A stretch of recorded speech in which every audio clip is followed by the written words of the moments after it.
Hi, everyone. Welcome to Nothing But Now on Transformation Talk Radio. I'm Mariangela Maguire, and I'm so grateful to you for joining me today.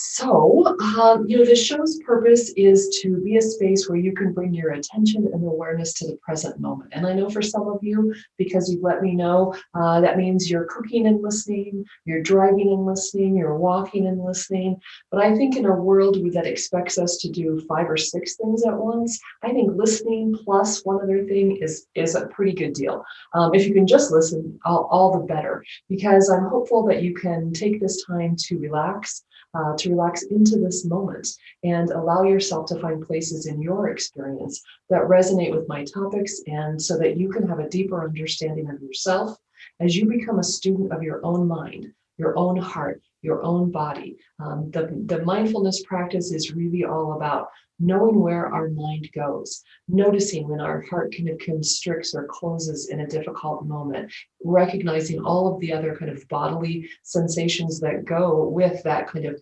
closing down. And the idea of opening and closing is really essential to today's topics. And in general, my topics are about supporting you on your mindfulness journey of bringing your attention and awareness to the present moment without judgment. It's a simple goal, difficult to achieve, but worthwhile, because when we practice mindfulness, we increase and enhance our sensation of inner peace. And having greater peace inside of us allows us to be a force for peace in the world, which is, I think, something all of us can aspire to in a wholehearted way.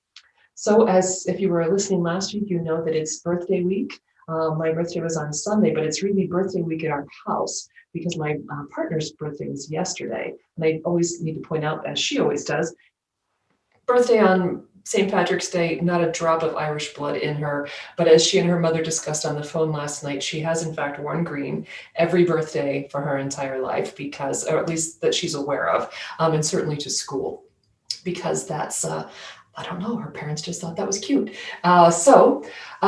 Birthday week, birthday year, and for me, a big birthday. So I'm calling today's show A New Dawn because I've been doing a lot more reflecting on life and things in my life in these last few weeks than I have on previous birthdays. And I think that's because, at least in part, because of the mindfulness practices I've been engaged in these last few years. And also because I turned 60, which for the first time, 40, I don't know, I didn't react to very strongly. 50, I don't know, I just thought the culture wanted me to react more than I was reacting. 60, I'm not sad about it, but I'm really aware of it because, as I said to my mother when she turned 85, Mom, there's really no getting around the fact that you're elderly now. And 60 is similar, not elderly, but that's getting in the definite realm of old. There's no middle age about 60. And as usual with any kind of new dawn in my life, whether this is so many years, the beginning of a school year, the beginning of a summer, or certainly a birthday celebration, the beginning of the new year in January, there's that sensation of this year's going to be different. This year is the transformation year, right? I probably had this thought for the first time when I was 7 years old, going into second grade, right? First grade, I had, I was good at some things and terrible at others, but second grade, I was going to be great, right? I was going to get my homework done, even in math, right? I was going to be on time with things. I was going to be much neater in my handwriting, all of that sensation of this is going to be different. And I'm going to tell myself in September or January, or in my case, March, or the beginning of the summer, this is the time. And I'm going to make that commitment, not to this moment, but to the year ahead. And that's an interesting kind of challenge, isn't it? And perhaps one that's too big for us to meaningfully and effectively and happily take on. And that's kind of a subtext today too, is projecting so far out into the future an expectation for ourselves that really guarantees that no matter what happens, we're going to probably beat ourselves up and say that we didn't quite achieve our expectations. So this year on my birthday, I did well, as I've mentioned in previous shows, that my partner and I are not much for gift giving. Like, we're just not the go find something, surprise the other person, wrap it up in a package, big bow on top. But we do talk about kind of how we might celebrate each other's birthdays. And I did say to her this year, at 60, don't let this day just pass unnoticed or uncommented upon, right? That would be a mistake. I can just guarantee you that now. So she suggested, after a couple of days of thought, that since this was a momentous birthday, I should get to choose our next travel destination when, in fact, we get to travel again. And I do love to travel, and we are good traveling companions, but I have no interest in making the decision myself about where we go, partly because if you make the decision, you have to do a lot of the legwork, and I don't enjoy all that legwork. She does. So why would I take that from her and do it myself, and I don't even want to. And I suggested that instead of choosing our next travel destination, I should get to just simply choose what I want for my birthday. So she agreed to that. I thought that was wise. So I decided, I don't know where this thought came from, I have to say, but I had this idea that I was just going to choose new clothes. And I love clothes. And clothes have a real place in my life in terms of my relationship with my mother, my relationship to work I've done over time. And I noticed that I have some items in my wardrobe, as many people do, that I haven't worn in years, but I haven't gotten rid of. I have other things that I love and I wear a lot. And one brand in particular, I really like. I love the quality of the clothes. I love how they fit. And I've had them for a long time. So I had this kind of aha, this is what I'll do. I'll choose some new clothes, several items, like I'm going to spend some cash here. And because I know from previous experience with this brand that these clothes might last 10 years, I thought, that's it. I'm going to choose my clothes for the next decade. And it's not going to be a lot, but they will last for a long time. They're very mixy matchy. So I will be delighted by this. And I'll also then get rid of clothes that I haven't been wearing, many of which could go to better homes where they would be better used.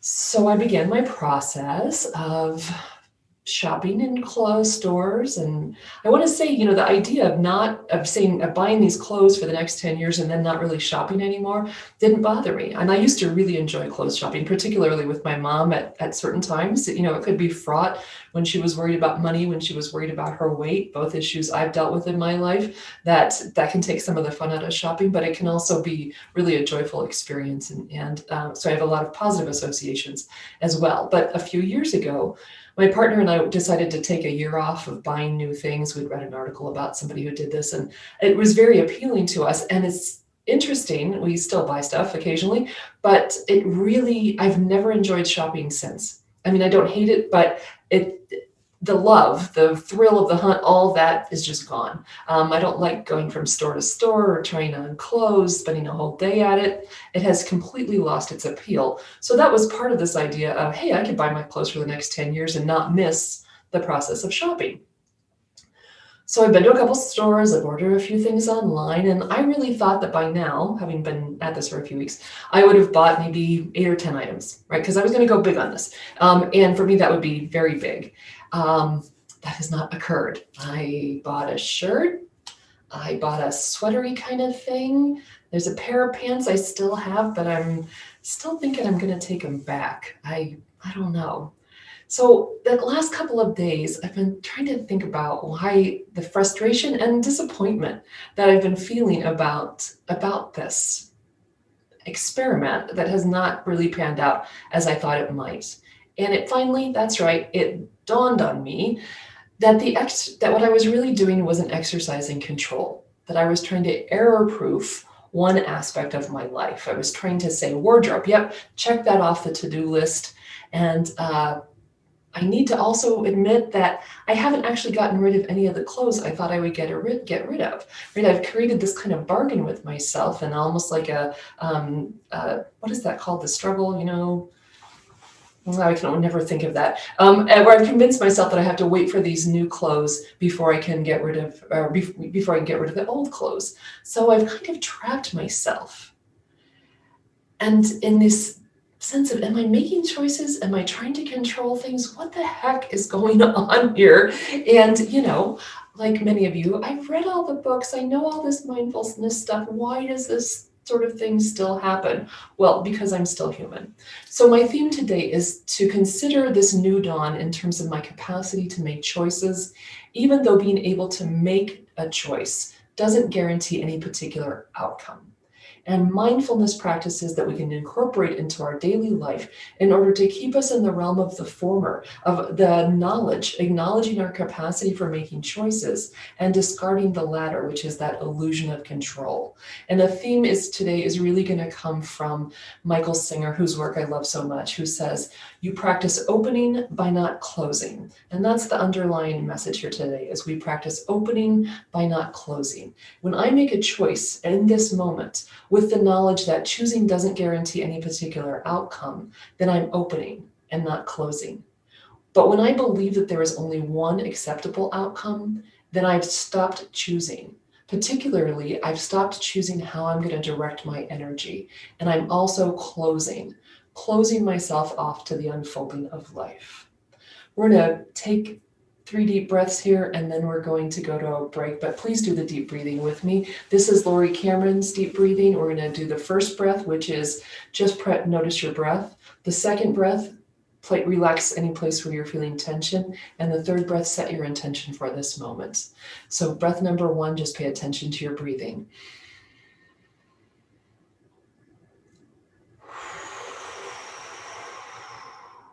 Breath number 2, relax.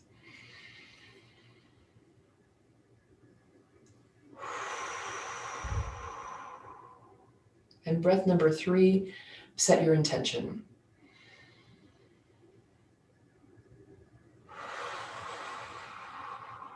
Mine is to be clear and have fun. Love to know what yours is. Okay, we're going to take our first break, and when we come back, we're going to talk about choosing even in the face of not knowing outcomes. You're listening to Nothing But Now on Transformation Talk Radio. We'll be right back.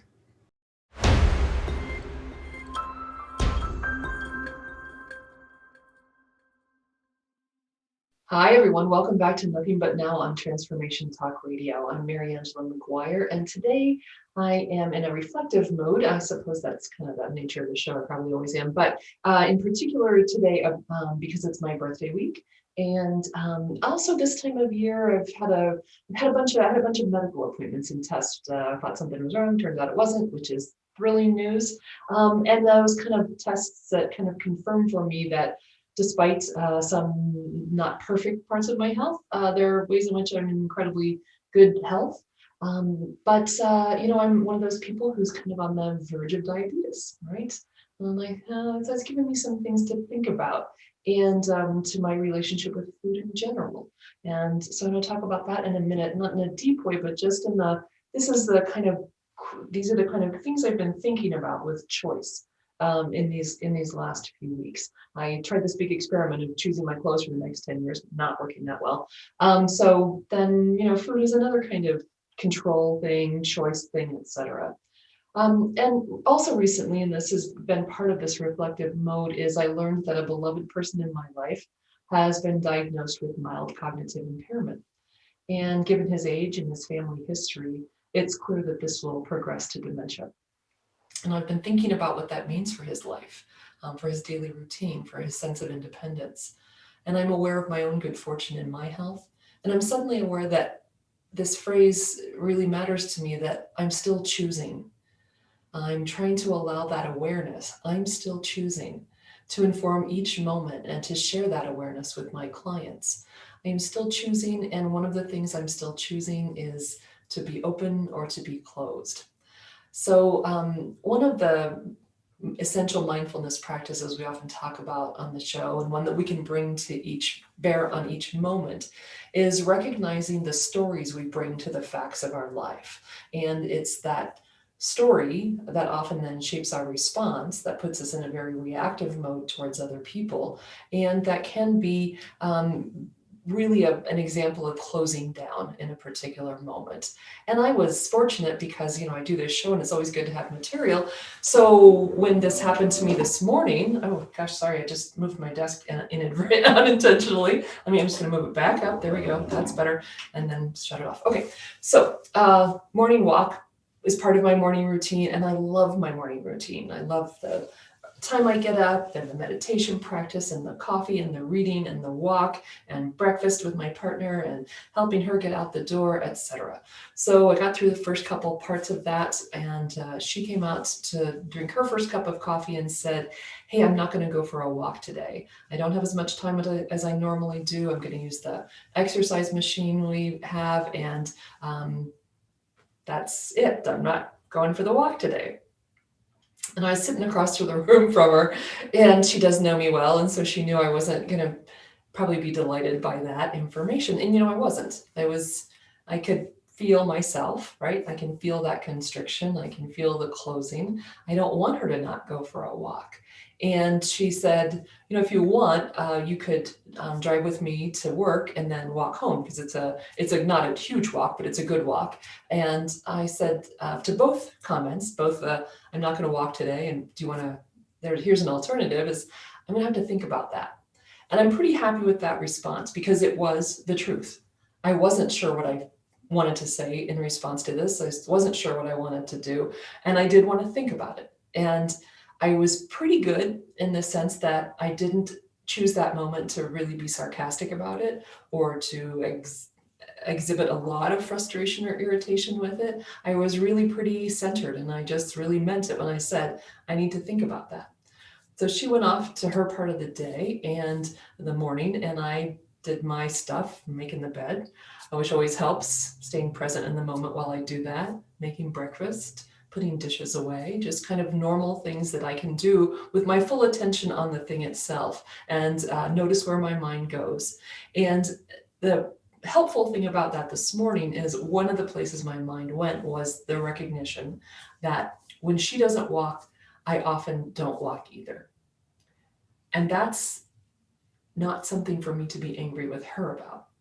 And actually, it's not even something I need to bother spending my energy choosing to be angry with myself about. It's a fact, like it's empirical. You could look at the number of times in the last year when we've been walking together, when she, for one reason or another, has not been able to walk, that I have chosen not to walk also. And on fewer than probably 3 fingers, you could count the number of times I've walked without her. So I make a choice. But in that moment when she says, and she asserts what's true for her, that she doesn't have time to do it this morning, I can feel the clenching, I can feel the wanting to blame, I can feel the wanting to be mad at her and saying, you're taking my choice away by making your choices.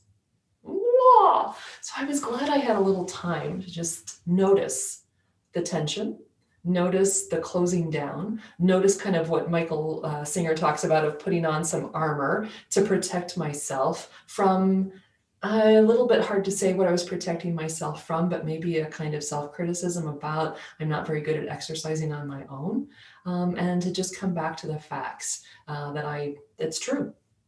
Chances are, if she doesn't walk with me, I'm not going to take a walk.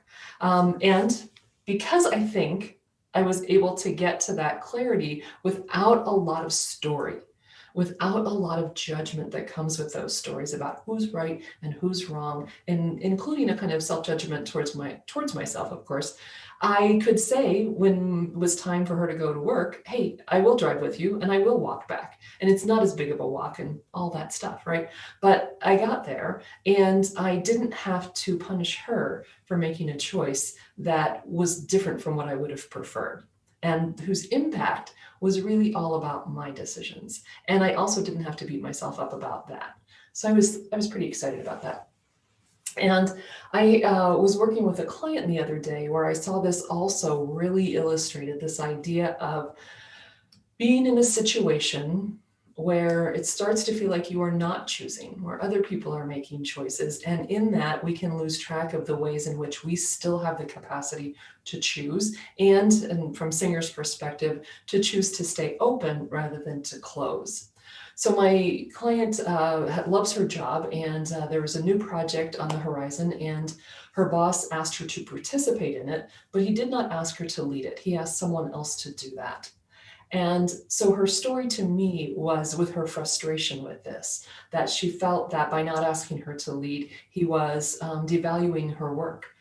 When she brought information to the process, he didn't, instead of taking it directly, he said to her, give it to the person who's leading the project. And that felt like a diminishment as well, and indifference to her gifts and her talents and what she could bring to the project.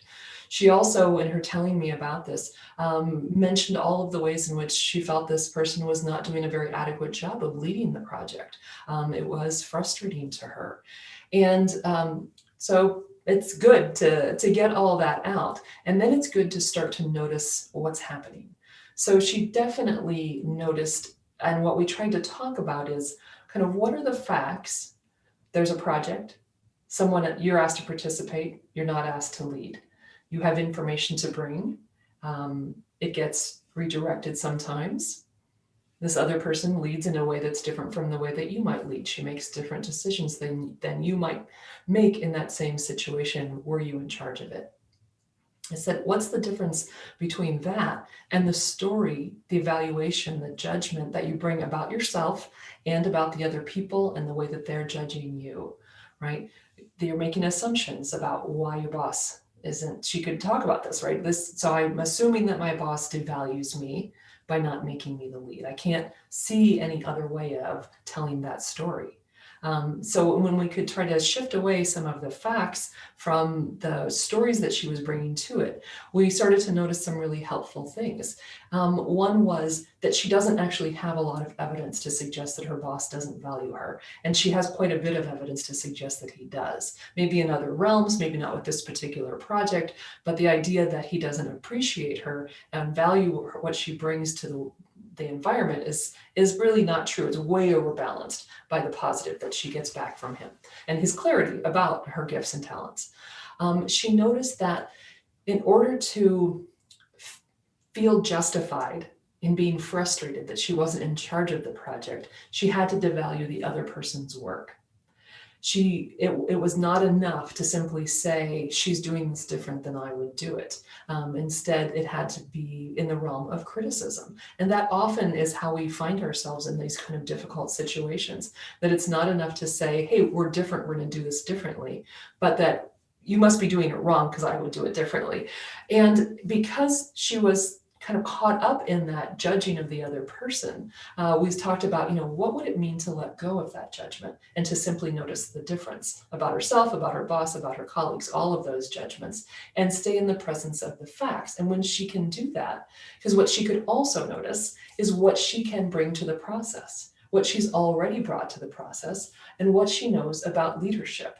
And I always like to bring up things like that I used to teach in interpersonal communication and small group decision making. But one thing we know about leadership, for instance, in a group is there is the appointed leader, and that's what her colleague is, and there's the emergent leader. There are the ways in which my client brings energy and ideas and sophisticated thinking to this project. And she finally said to me, I hate doing things like scheduling meetings and creating the agenda. I find all that boring and tedious, right? And that's what the appointed leader has to do.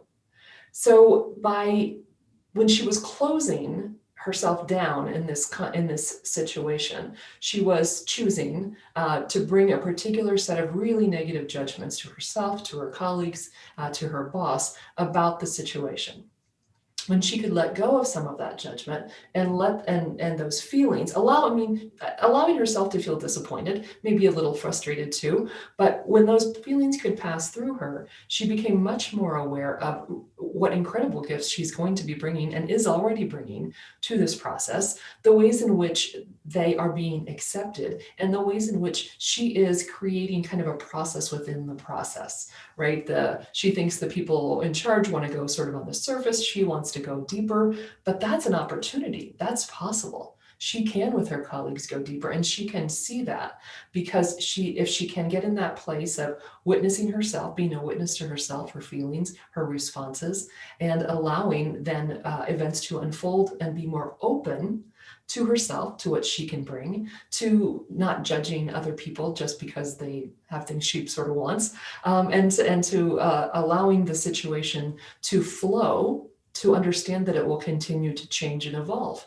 So that's one of the ways in which what we have to think about the stories and the judgments we bring to situations where we lose track of our capacity sometimes to be choosing to be open or closed, and to in doing that, allowing for possibilities or outcomes beyond those which we had already imagined.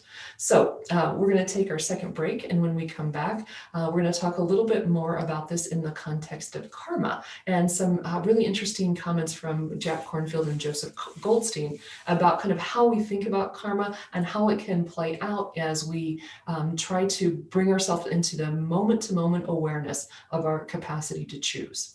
You're listening to Nothing But Now on Transformation Talk Radio. We'll be right back.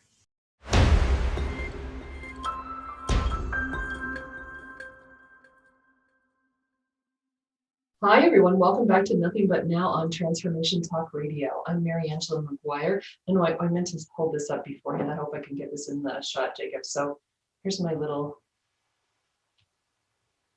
creature. I think she's an angel, but the halo is busted. And boy, is that, like, what kind of accurate metaphor is that?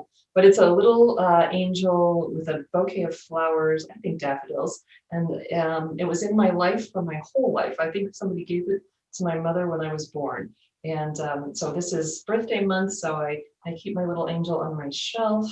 I don't think I wrote the halo. Also, I think one of my four brothers probably did that. Accidentally, I'm sure. I don't think it was intentional. So today we're talking about being, for me anyway, in this period of reflection around a big birthday, and noticing those places in my life where I am closing and not opening, and doing that in the context of acknowledging my capacity that is still going strong to make choices in my life, including the choice to open rather than close. And knowing that I make choices in a context where I don't control outcomes. And that, that's so much the source of our suffering, is that idea that we have all these choices to make in the course of our day, but we really don't control the outcomes of what's happening in our world. We influence, but we don't control. Events will unfold as they will unfold, sometimes well beyond our sense of control. So I wanted to put this in the context also then, because that's that moment-to-moment awareness that I think is so critical, and has made such a difference in my own life, in terms of being happier, frankly, just as simple as that, just being happier. And so I wanted to put this to quote from Jack Kornfield and Joseph Goldstein. They wrote a book called Seeking the Heart of Wisdom. And they're both really wonderful writers and teachers.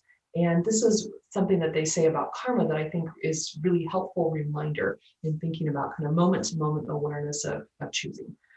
They write, people often struggle to understand karma. Karma is simply the law of cause and effect.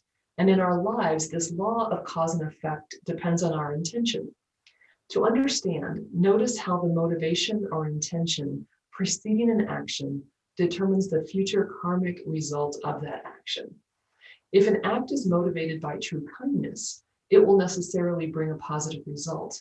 And if an act is motivated by aggression or greed, over time, it will eventually bring an unpleasant result.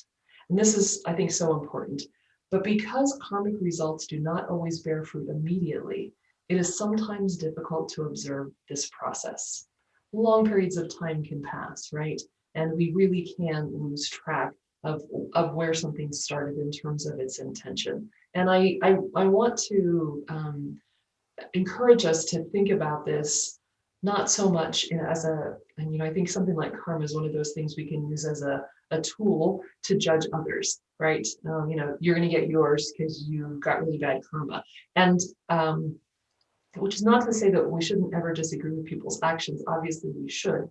But I think that the judgment piece of it is really the better place to start is with ourselves. not for the purpose of beating ourselves up, of giving our inner dictator more fodder to work with, but to allow ourselves to create more inner peace by having a greater awareness and sensitivity to the intentions that motivate our actions. So Goldstein and Kornfield go on and say, with the law of karma, we have a choice in each new moment of what response our heart and mind will bring to the situation around us. And very much, I think that's in keeping with Michael Singer's comment about opening and closing. We practice opening in order not to close.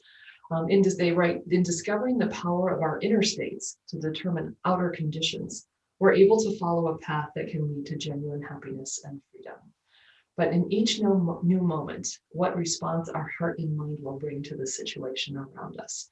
That's really, I think, the key to thinking about and assessing our own behavior. Again, not for the purpose of judgment. I think we want to, if we aren't already able to do that in each and every moment, we want to develop that capacity, grow that capacity in ourselves. And part of that is through some reflection on our behavior, so that we can become better able in the moment to notice what's happening. I noticed it this morning when I was started to feel annoyed that my partner didn't go for a walk. I noticed it the other day when I was going to work on a project with someone. I'd worked on a project with this person once before, and it had gone pretty well, but at the very end, I had misunderstood something he'd said to me. And so the very end of the project was not terrific. And I was embarrassed, to be honest. So I'm frustrated, and I assumed he was frustrated with me, and maybe he thought I was kind of a dope. So when I was anticipating working with him again, there was what I was working on. But as we got closer and closer to the time, I started to notice just that kind of feeling, that fuzzy feeling of anxiety inside. And I kept flashing on my previous experience with this person. I kept going back to it. I noticed my mind going back to it over and over again, of that time that we misunderstood each other. And if I'm going to do that again, and if he's going to think I'm a dope, and all of that. And then I also slowed down and really tried to pay attention to say, oh, okay. Instead of just feeling it, saying, oh, I notice that I'm feeling this. I notice that I'm feeling anxious. And I notice where my mind is going back to that situation over and over again. And I'm noticing that my first thought is to blame him, his communication. But really, it was simply a miscommunication. It wasn't particularly a critical thing that happened in the first place, but it was not really anybody's fault, except maybe possibly mine. And why was it my fault? What was wrong? And I was trying not to judge so much as to notice. And what I remembered is that in that moment, what I could have done and didn't do was slow down and ask a question. Or I could have trusted my own understanding of the situation. But instead, I overreacted. I didn't slow down. I didn't ask a question. I didn't trust myself. And we came to a conclusion that was less than ideal.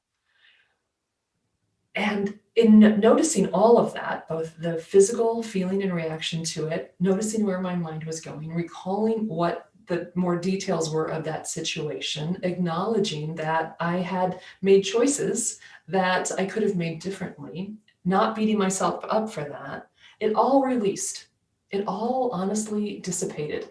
And when we worked together this time, there was no shadow over our interaction. I wasn't bringing the energy of that previous interaction. I wasn't bringing the story of our last interaction, the story of my embarrassment, the energy of discomfort and anxiety to this new interaction. And it went off incredibly well. It was kind of seamless. So to me, it's about that kind of slowing down. It's also sometimes about putting things in manageable bites. You know, towards the beginning of the show, I was talking about wanting to buy my clothes for the next 10 years and never have to think about buying clothes again. And I still sort of think there's something to that, except for the motivation of trying to error-proof my life, right? That motivation, that piece of the motivation is part of the stumbling block, I think, that I'm finding, right? Because that's a big thing to suggest, even kind of in it somewhat humorously, to say, I'm going to make these decisions and I'm going to be comfortable and happy with them for the next 10 years. That's a lot of pressure to put on something. And I heard this from a client the other day who's going through an incredibly difficult situation at work, extremely stressful, and some family dynamics and dramas that are also not so much directly involving her, but are certainly weighing on her. And she said to me, if I can just make it to April 1st, a lot of things at work will change. And she just said, if I can just make it to April 1st, I think I'll be okay. But she said, I don't know how to get between here and there. And I said, Kate, where are you right now? And she said, I'm in my office. And I said, okay, what do you have to do after our phone call? And she said, I have to go home. I have to drive home. And I said, okay, I'd like you to think about just making it to the end of the phone call. And then I'd like you to think about making it home safely, a safe drive home. And then when you've done that, you think about what's a great way to spend your afternoon? What are some things you'd like to do with your time and energy this afternoon? And then think about how you can get a good night's sleep, right? If I say to myself, I've just got to make it to April 1st, if I say, I've just got to find the right clothes for the next 10 years, if I say, I have to make this the perfect year in my life, the perfect school year, the perfect new year, the perfect birthday year, I'm asking way too much. And I'm nowhere near the moment, right? I'm nowhere near the immediate moment. I don't have to make a decision, a choice for that big chunk of time. I can choose for right now. And when I can choose for right now, I can also have a better understanding, knowledge of, being tuned into my intentions right now. What do I need right now? What do I want to do with myself, my energy, my mind, my body right now? Not until April 1st, not for the next 10 years. So when we come back from our final break, we're going to talk about some of those practices. I always think it's important to do some reminders about what are some practices you could be putting into your daily life to bring yourself into the present moment, to focus on the choices you're making in the immediate for the immediate, and allowing, therefore, yourself not to be attached to particular outcomes and not try to make choices that are going to last for a very long time, but allowing events to unfold instead. So you're listening to Nothing But Now on Transformation Talk Radio, and we'll be right back after the break.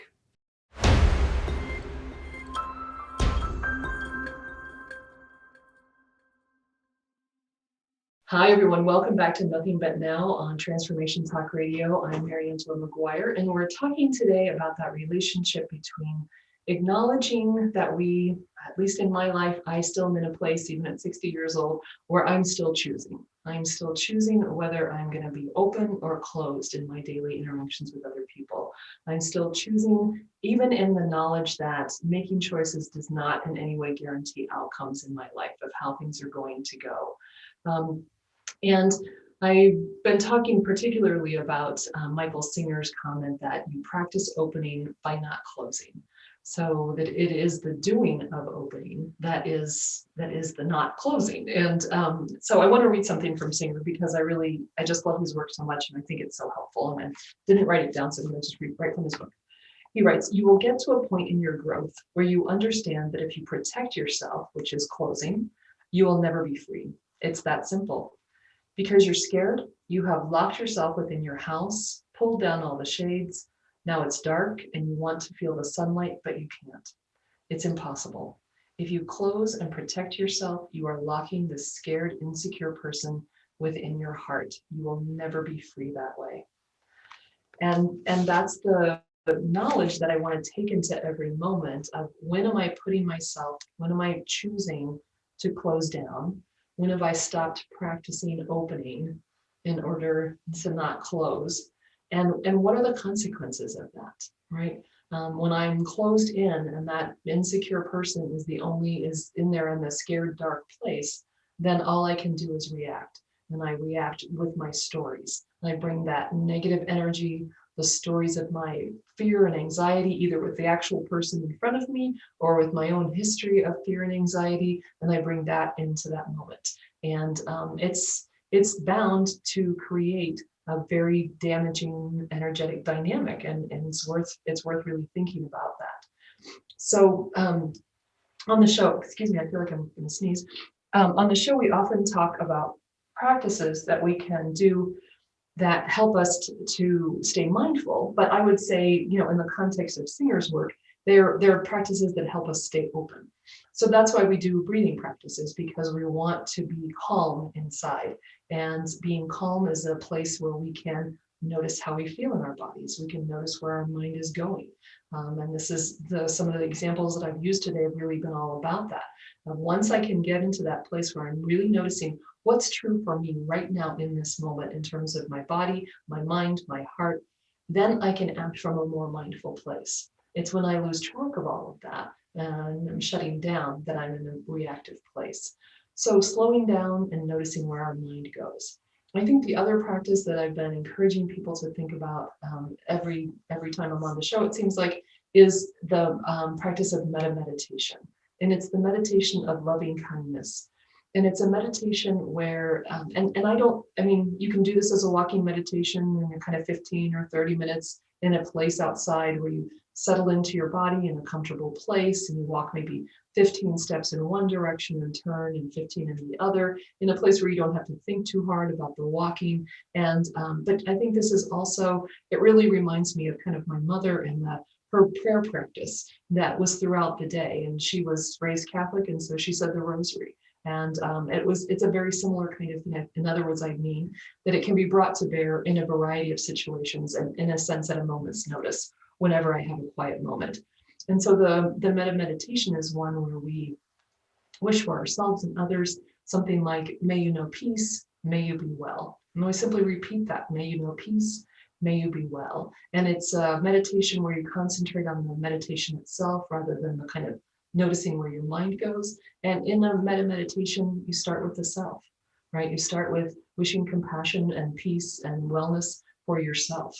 And then you moved out in your kind of concentric circle with you at the center to a beloved other or others.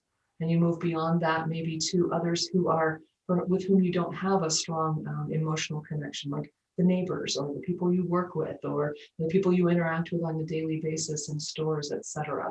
And then you move further out to the people with whom you have trouble, with whom you struggle, and you wish for them peace and wellness. And then to say, for all sentient beings, may you know peace, may you be well.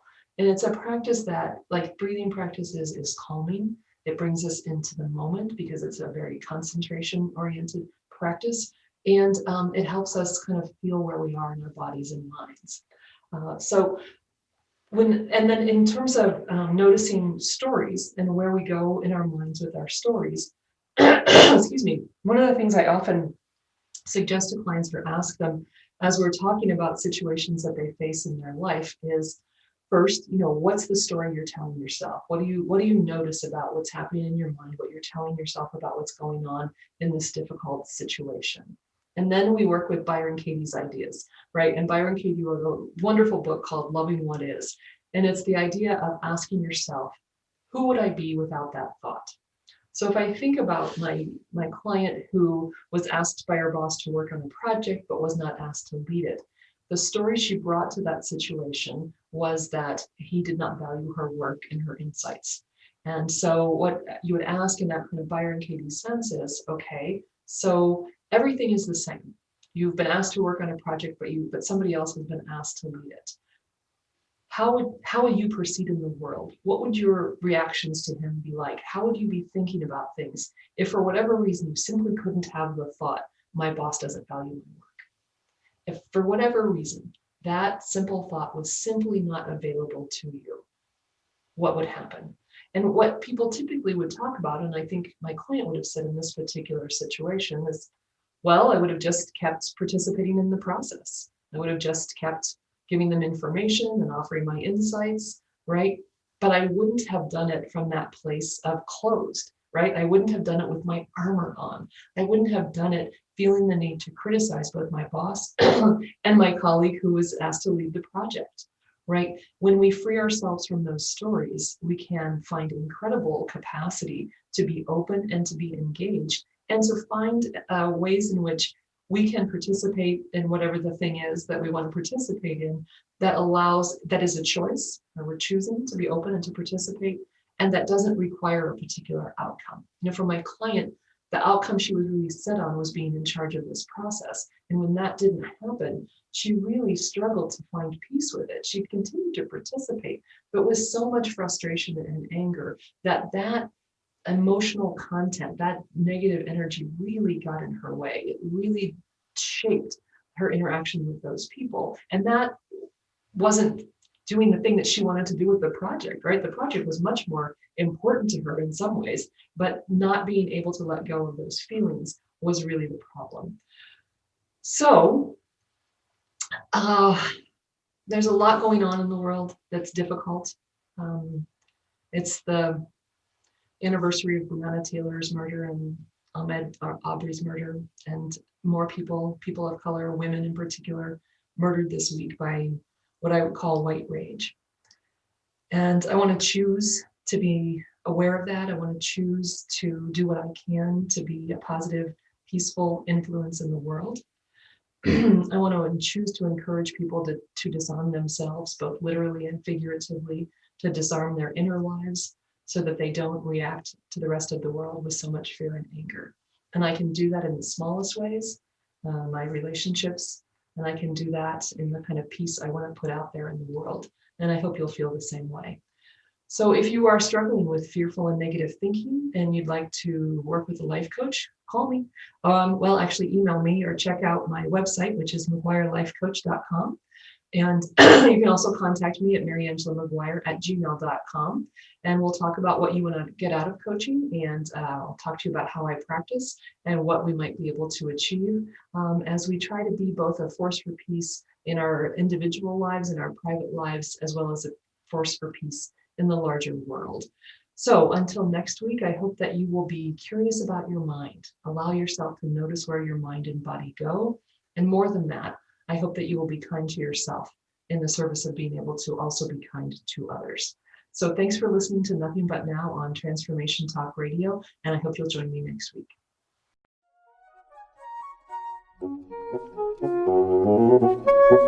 You've been listening to Nothing But Now, Mindful Living with Dr. Mariangela Maguire on Transformation Talk Radio. Join me next time as we continue to practice mindfulness and challenge ourselves to change. If you'd like to find out more about my work or contact me, please go to my website, maguirelifecoach.com. That's maguirelifecoach.com. See you next time. The music for Nothing But Now was created by Salt Theory.